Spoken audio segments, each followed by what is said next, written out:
Hello guys, आता येत आहे मी जस्ट आलो आता लॅबमध्ये. ओके, आता लॅब येऊन आता करतो पूजा, कारण की आलेल्या पहिले अगरबत्ती लावणं गरजेचं आहे. ओके, आता अगरबत्ती लावतो.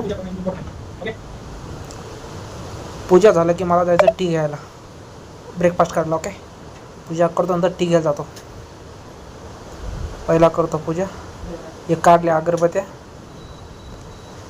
निघरे बाबा, निघली अगरबत्ती. ओके, आता लावतो. ओके, एक काडीपेटी लावतो.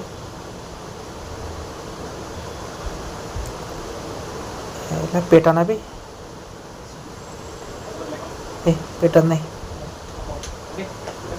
पहिला पंखा बंद करतो. आता पेटन शाळेत पेटायलाच पाहिजे, नाहीतर मस्त करून बसले कबूतर बघा. ओके, आय थिंक त्यांना इलाज करायचं. त्यांचे ते बिमार पडलेत, त्यांचे ब्लड टेस्ट पाहिजे. नाही पेटलं, बघू शकता. आय थिंक पेटलं. काम करून आलो दिवसभरून. ओके, पेटलं शाळेत, पेटलं. झोपा. ओके.